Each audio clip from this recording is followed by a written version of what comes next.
যাব যার সদ্য পরপর 2টি চাকরি হয়েছে, জাতীয় রাজস্ব বোর্ড আর হলো অর্থ মন্ত্রণালয়, স্বাস্থ্য মন্ত্রণালয়। ওর যদিও স্বাস্থ্য ভালো ছিল, তারপরও কেন জানি স্বাস্থ্য মন্ত্রণালয় চাকরি হলো। তো যাই হোক, এই মানুষটি হলো এরকম, তার পকা টকা যাই দেয়, তার মুখে হাসি ছাড়া আর কোনো কথা নেই, শুধু হাসবে আর কোনো কথা নেই, এই জায়গায় বসে থাকতো সারাদিন। তো আলহামদুলিল্লাহ অবশেষে তার প্রথম চাকরি হলো স্বাস্থ্য মন্ত্রণালয়, দ্বিতীয় চাকরি জাতীয় রাজস্ব বোর্ডে, দুইটাই স্বাস্থ্য ভালো। জি প্লিজ আপনার পরিচয়টা একটু দেন। জি আসসালামু আলাইকুম, আপনারা কেমন আছেন? আলহামদুলিল্লাহ। আমি মোহাম্মদ নুর আলম সিদ্দিক, আমার বাড়ি হচ্ছে গাইবান্ধা জেলার গোবিন্দগঞ্জ উপজেলার গন্ধর্ববাড়ি গ্রামে। আছেন গাইবান্ধা কেউ? কে আছেন? একজন। কোথায়? সাদুল্লাপুর। আচ্ছা, আপনার সদরে? আচ্ছা, যাক আলহামদুলিল্লাহ। আমার গাইবান্ধার লোক খুব কম পাওয়া যায়, কারণ গাইবান্ধার লোকজন সরকারি চাকরি করতে একটু ইচ্ছুক কম। 2 জন পাইছি আলহামদুলিল্লাহ, আমাদের এখানে আছে কিছু কিন্তু কম। আচ্ছা, আমি একটু যদি বলি, আমি আসলে মাস্টার শেষ করছি সরকারি আজিজুল হক কলেজ থেকে সমাজ বিজ্ঞানে। আমার প্রথম চাকরি হয়েছে স্বাস্থ্য মন্ত্রণালয় স্বাস্থ্য সেবা বিভাগে। কি বলে? 60 মুদ্রা খরিকে। শুধু একজন আমাদের, উনি অফিস সহকারী, উনি এখনো শর্ট হ্যান্ড কমপ্লিট করতে পারেনি, তাও ফার্স্ট হয়ে চাকরি হয়েছে, দেখেন কিন্তু শর্ট হ্যান্ডে চাকরি হয়েছে। জি আচ্ছা, আমার ভাইবার কথাটা একটু আমি শেয়ার করি। একজন বলছিল যে ভাইবার ব্যাপারটা, আমার যখন ভাইভাতে ঢুকলাম, তারপরে সালাম দিয়ে বসে পড়লাম। এরপরে আমার নাম, বাবার নাম জিজ্ঞেস করার পর সাবজেক্ট সমাজবিজ্ঞান। পরে স্যার ইংলিশে কোশ্চেন করা শুরু করলো। সমাজবিজ্ঞানের কিছু বিষয় আছে, এগুলো থেকে ইংলিশে কোশ্চেন করা শুরু করলো। আমি একটাও বুঝি নেই, আমি সব সরি সরি বলতেছি। আমার পড়াশোনা শেষ হয়েছে সেই 17 সালে 18 সালে, এতদিন তো মনে থাকার কথা না, আমি কিছু বুঝতেছি না, সব সরি বলছি। তো সরি বলার পর বলছে, আপনি তাহলে কি পারেন? আমি বলছি সরি স্যার। বলছে আপনি কি তাহলে সরি পারেন? আমি বলছি, আবার বলছি সরি স্যার।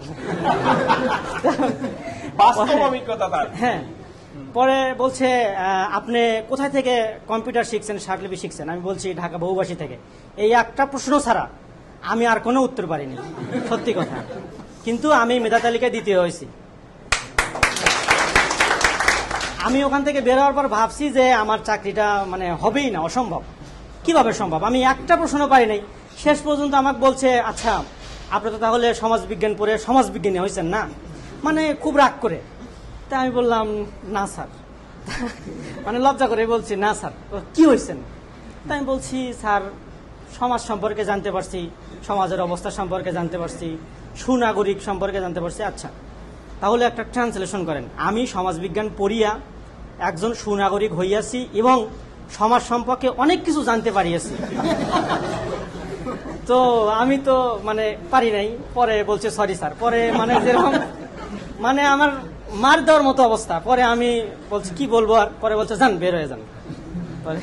পরে আমি সালাম দিয়ে ভদ্রভাবে বের হয়ে চলে আসলাম। আলহামদুলিল্লাহ আমার চাকরি হয়েছে। আমি কখনো বিশ্বাস করিনি। আমি যখন রেজাল্ট দিল, রেজাল্টের দিনে ভালো লাগতেছিল না কোচিংয়ে, মানে বারবার কেমন কেমন লাগতেছিল। পরে কোচিং থেকে বাসায় চলে গেলাম 9টায়। পরে বারবার মানে চেক করতেছি। যখন রেজাল্ট আসছে, আমি আমার আগে মনে হয় কেউ দেখে নাই, কারণ আমি অনলাইনে ঢুকেই আছি পেজে। পরে দেওয়ার সাথে সাথে আমি নিচ থেকে রেজাল্ট দেখতেছিলাম, নাই। পরে উপরে দেখি দ্বিতীয় সিরিয়ালে আমার রেজাল্ট। পরে চাকরি হইল, রাজস্ব বোর্ডে চাকরি হইল আলহামদুলিল্লাহ। এখনো 2টা ভাইবার পেন্ডিং, দিব কিনা দিব না মনে হয়, কারণ আমি যেখানে চাকরি হয়েছে এগুলোর চাইতে ওগুলো ভালো না। এগুলো আগে প্র্যাকটিক্যাল দেওয়া ছিল, মাত্র হচ্ছে ভাইবার দিতেছে, এগুলো দিব না। যাই হোক আলহামদুলিল্লাহ, আমি আসলে আল্লাহর কাছে অনেক শুকরিয়া। আর স্যার একটা কথা বলছে যে আমাকে অনেক বকাবকি করতো, এরকম আসলে কিছু না। আপনাদেরকে একটা গল্প বলি। আমার এখানে আসার বেশ অনেক দিন পরে আমি এই অল্প 2 মিনিট হাঁটলে পিএইচসি চিনতাম না। অনেকদিন পরে, প্রায় 7-8 মাস পরে, জুলাই যখন আন্দোলন চলে, তখন একদিন আমার রুমমেট বলছে যে চলেন একটু ঘুরে আসি। পরে ঘুরতে গেছি। ঘুরতে যাওয়ার পরে আমার রুমমেটের সাথে গেছি। পরে দেখি যে স্যারের সাথে ওখানে দেখা। পরে আমার রুমমেটেরও এক ফ্রেন্ড আসলো, মেয়ে ফ্রেন্ড, বান্ধবী। আবার অনেকে দেখি যে হচ্ছে একজন ছেলে একজন মেয়ে, মানে সব একজন একজন করে বান্ধবী নিয়ে আসতেছে। মানে 5 মিনিটের ভিতরে স্যারের সাথে কথা বলতে বলতে 10-12 জোড়া মোটামুটি হয়ে গেল। তখন স্যার তো সবাইকে চেনে কোচিং এর, স্যার বলতেছে আপনি কার সাথে এসে, এর সাথে, আপনার সাথে, এখন আমার সাথে কেউ নেই। পরে পরে স্যার বললো আপনার সাথে কে আসছে? তাই বললাম স্যার আমার সাথে তো কেউ নাই, আমি আমার রুমমেটের সাথে আসছি, তার সাথেও আর এক বান্ধবী আসছে। কি অত্যাচার! এখন পরে অবশ্য স্যার সালাম দিয়ে আমরা অন্যদিকে গেলাম, ঘুরে চলে গেলাম। যাই হোক, স্যার সেই থেকে আমাকে ভালো জানে, ভালো বলে, স্যারের প্রতি আমার কৃতজ্ঞতা। আপনারা আসলে এখানে পড়তে আসছেন, সবচেয়ে বড় কথা আপনারা পড়বেন, পড়াশোনা করবেন।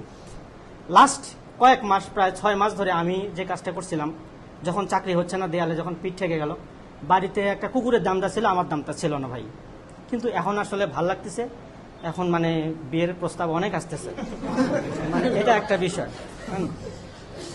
মানে এই 2টা চাকরি হওয়ার পরে মিনিমাম 100 প্রপোজাল ক্রস করছে মনে হয় আমার। আব্বা ফোন করে বলে যে বাজারে তো যাইতেই পারি না, সমানে ধরে।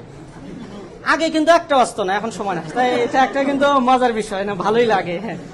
যাই হোক, আপনাদেরও আসবে ইনশাল্লাহ। তবে আমি আপনাদেরকে একটা কথা বলবো, আপনারা যারা অনার্স কমপ্লিট আছেন, একজনও শর্ট হ্যান্ড কেউ ছেড়ে দেবেন না, একজনও। আপনাদের যত কষ্টই হোক, প্রথম কথা হচ্ছে এই কোচিং ছেড়ে যাবেন না, আর দ্বিতীয় কথা হচ্ছে শর্ট হ্যান্ড কখনো ছেড়ে দেবেন না। এই 2টা বিষয়। আপনারা যদি শর্ট হ্যান্ড ছেড়ে দেন, তার মানে হচ্ছে আপনারা চাকরি থেকে পিছিয়ে গেলেন। কখনোই আমাদের যে শর্ট হ্যান্ড নিত, আমি শ্রদ্ধার সাথে স্মরণ করি আমাদের ম্যাডাম, রাজে ম্যাডাম, উনি খুব রাগ করতো। একটা বিষয় 2 বার বলতো না, অনেক সময় বলতো যে এই বিষয়টা বলা হয়েছে আর বলবো না, আপনি এটা আপনার সমস্যা, আপনি শুনতে পাননি, এরকম করে ডিরেক্ট। আর দাঁড় করে রাখতো, আমার যদিও আমার বয়স জুনিয়র হবে উনি মনে হয়, কিন্তু দাঁড় করে রাখতো, একেবারে স্ট্রেট না পড়লে দাঁড় করে রাখতো উনি, মানে খুব রাগ করতো। কিন্তু আমিও সেরকম করেই শর্ট হ্যান্ড করতাম যে ম্যাডামের ক্লাসে যেন কখনো আমি না দাঁড়া থাকি। মোটামুটি অনেকে দাঁড়া থাকছে, কিন্তু আমি আলহামদুলিল্লাহ কখনো মানে দাঁড়া থাকিনি। আমি প্রচুর শর্ট হ্যান্ড করতাম। হ্যাঁ, ম্যাডামের তো অনেকগুলো চাকরি হয়েছে, সবারই হয়েছে। যাই হোক, আলহামদুলিল্লাহ। তো স্যার যত কঠিনই হোক না কেন, প্যারা লাগবে, শর্ট হ্যান্ডে প্যারা লাগবে, মানে নতুন একটা ভাষা সিস্টেম তো শিখতে একটু হয়তো বা কষ্ট হবে। আমি শর্ট হ্যান্ড করতাম রাত্রেবেলা। আপনারা কোচিং থেকে যাবেন, খাওয়া দাওয়া করবেন, তারপরে শর্ট হ্যান্ডে খাতা নিয়ে বসে যাবেন। 1-2 ঘন্টা রাতের বেলা যখন ঘুমানোর সময় ঘুম আসবে, ওই সময় শর্ট হ্যান্ড শুরু করবেন। 2 ঘন্টা শর্ট হ্যান্ড করলে আপনাদের লেখা শেষ মোটামুটি। শর্ট হ্যান্ড যে ছাড়বে তার চাকরি হওয়া ভাই কঠিন আছে, এটা একটা কথা বললাম আমি। যে ছাড়বেন না শর্ট হ্যান্ড, তার চাকরি দ্রুত হবে। আপনি অফিস সহকারীতে ধরেন সেম কোশ্চেন হয়েছে, একটা কোশ্চেন, শর্ট হ্যান্ডেও পরীক্ষা হয়েছে, অফিস সহকারীতেও পরীক্ষা হয়েছে। অফিস সহকারীতে আপনি যদি 80 পেয়ে চাকরি হয়, সেখানে আপনার 70 পেয়ে শর্ট হ্যান্ডে চাকরি হবে এবং ভালো পজিশন থাকবে। এই বিষয়টা সবাই মাথায় রাখবেন। কেউ একজনও আপনাদের যতই কষ্ট হোক, প্রথম ঝামেলা লাগবে, সমস্যা লাগবে, প্যারা লাগবে, যাই লাগুক না কেন, কেউ শর্ট হ্যান্ড ছাড়বেন না। আমার ব্যাচের যারা শর্ট হ্যান্ড ছাড়েনি তাদেরই চাকরি হয়েছে, যারা এই কোচিংয়ে আছে তাদেরই চাকরি হয়েছে। যারা এই মনে হয় প্যারা নিতে পারেনি, হয়তো বাসায় চলে গেছে, আমার চেয়ে ভালো স্টুডেন্ট ছিল, কিন্তু তারা কিন্তু আজকে দেখতেছে যে নুরুল আলমের কিন্তু চাকরি হয়ে গেল, আমাদের তো চাকরি হইল না। আমার কিন্তু আলহামদুলিল্লাহ আমি ছিলাম এখানে, ধৈর্য ধরে ছিলাম, আল্লাহ আমার রিজিকের ব্যবস্থা করছে। আশা করি জি স্যার, যদি অফার পায় আরো কমে ইয়াতে বা আরো তাড়াতাড়ি কোনো অফার পেলে। হ্যাঁ, আর একটা কথা, বহুবর্ষের একটা সুবিধা, অনেকেই হয়তো বা বলবে যে অন্য কোচিং আছে, যেগুলো কোচিংয়ে আপনারা যাবেন, সেখানে ফ্রি নিতে পারে, টাকা নিবে না, এরকম বলতে পারে, আপনারা কেউ যাবেন না।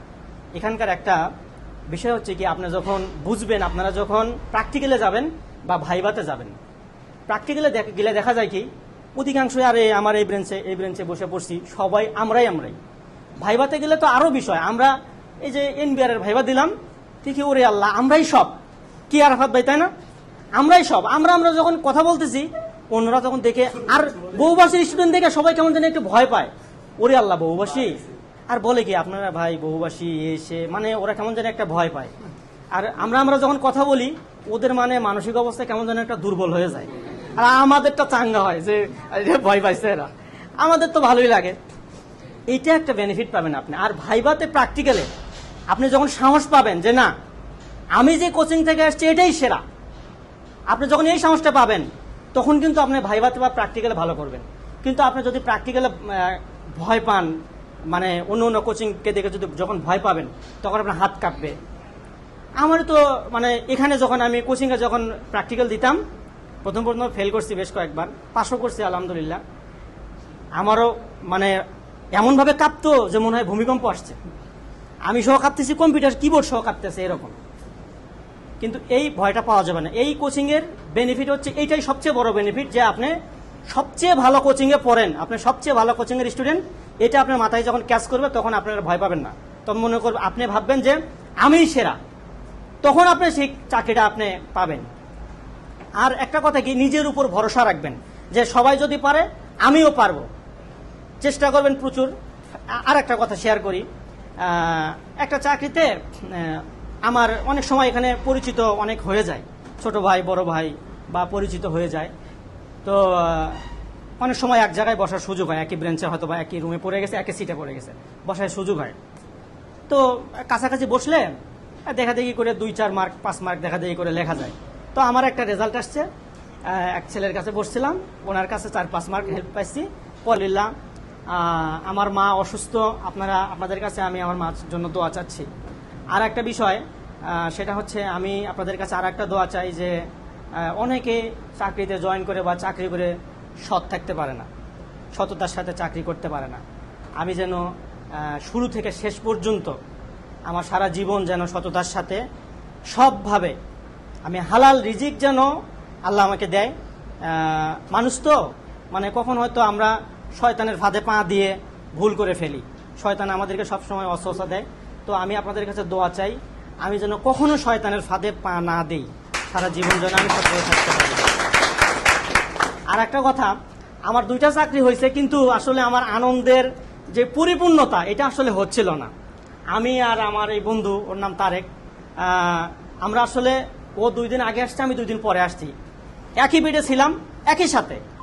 আমার চাকরি হয়েছে গত মাসের 16 তারিখে, ওর এই মাসের এই কয়েকদিন পর হইল। ওকে আমি প্রচুর বকতাম, ও প্রচুর মানে বাড়ি যাইতো, বেশি বেশি বাড়ি গাজীপুর তো অনেক বাড়ি যাইতো।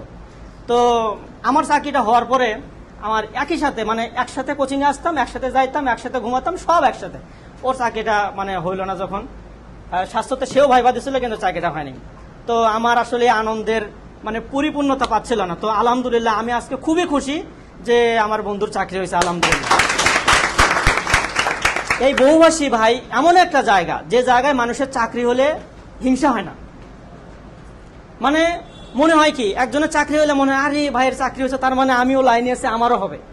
আমার মনে হয়তো যে আমারই মনে হয় চাকরি হয়ে গেছে, আমার ফ্রেন্ডদের বা বড় ভাইদের চাকরি হইতো, মনে হইতো যে আমারই চাকরি হয়ে গেছে, এইরকম খুশি হইতাম আমি। তো আপনারা আসলে সবার জন্য দোয়া করবেন। একটা হাদিস আছে যে আপনি অন্যের জন্য যে দোয়া করবেন সেই দোয়া নিজের জন্য কবুল হয়, আল্লাহ সেটা আপনাকে দেবে। তো আপনারা সবসময় আপনাদের বন্ধুদের জন্য দোয়া করবেন যে আল্লাহ আমার বন্ধুটাকে চাকরি দাও, তো আল্লাহ এই দোয়া আপনার জন্য কবুল করবে ইনশাআল্লাহ। স্যার আর কি বলবো। আর থ্যাংক ইউ। এই বহুভাষী হচ্ছে আমার ভালোবাসার প্রতিষ্ঠান। আমি আগেও বলছি, আমি যতদিন বাঁচবো, আমার চাকরি শেষ হয়ে গেলেও ততদিন আমি বহুভাষীতে আসবো। আপনারা আমাকে পাবেন, মাঝে মধ্যে দেখবেন, ইনশাআল্লাহ আপনাদের সাথে দেখা হবে। সবাই আমার জন্য দোয়া করবেন, আমি আপনাদের জন্য দোয়া করব, আমরা সবাই সবার জন্য দোয়া করবো ইনশাআল্লাহ। আসসালামু আলাইকুম।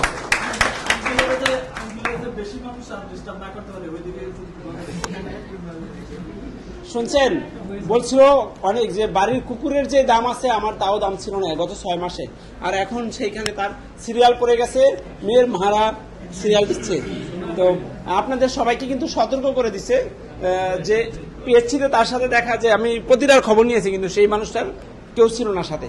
তো যাই হোক, সে কখনো ওখানে যায় না, ভুলক্রমে গেছে, ওই দিনই আমার ক্যামেরা ধরা পড়ে গেছে। তো একটা বিষয়, স্যারের চোখ এমন আসছে, তো স্যারের মনে হয় এখানে গোয়েন্দা লাগানো আছে কিনা। আপনারা যদি বাইরে কারোর সাথে ঘোরেন, কেউ না দেখলে মানে স্যার দেখবেই, স্যারের কারণে এই কথাটা আসে।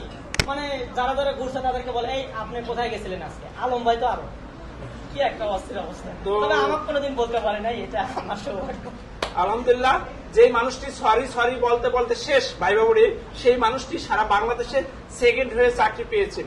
আমি এই কথাটা এই জন্য বলছি যে ঢাকা বহুভাষীকে সবাই দেখলে কেন তারা মানে আতঙ্কে থাকে, কারণ যেখানে একজন লোক নিবে সেটাই ঢাকা বহুভাষী, যেখানেই ফার্স্ট সেটাই ঢাকা বহুভাষী, ওর সাথে সেকেন্ড থার্ড ফোর্থ সবগুলা ঢাকা বহুভাষী। বুঝতে পারছেন? তাহলে আপনাদের যদি শুনি পরিচয় যে আপনারা ঢাকা বহুবাসিয়ান, তখন তারা অর্ধেক শেষ। তো চাকরিটা আপনাদেরই হবে। এবং ভাইবা বোর্ডে আলহামদুলিল্লাহ আপনাদের জন্য মানে সবাই এই প্রতিষ্ঠানটা চেনে। ঠিক আছে, আপনারা সবসময় ভালো করবেন, এটাই। তো নুরুল আলমের জন্য, সরি নুরুল আলম সিদ্দিকী, তার জন্য আমি একটা জোরালো করতালি চাচ্ছি। আর উনি কিন্তু সেই ব্যক্তি, সবাইকে মিষ্টি খাওয়াবে। তো আমি সেই শিডিউলটা দিতে পারতেছি না, এবং ঢাকার মিষ্টি না, বাইরে থেকে ভালো দামি মিষ্টি এনে খাওয়াবে।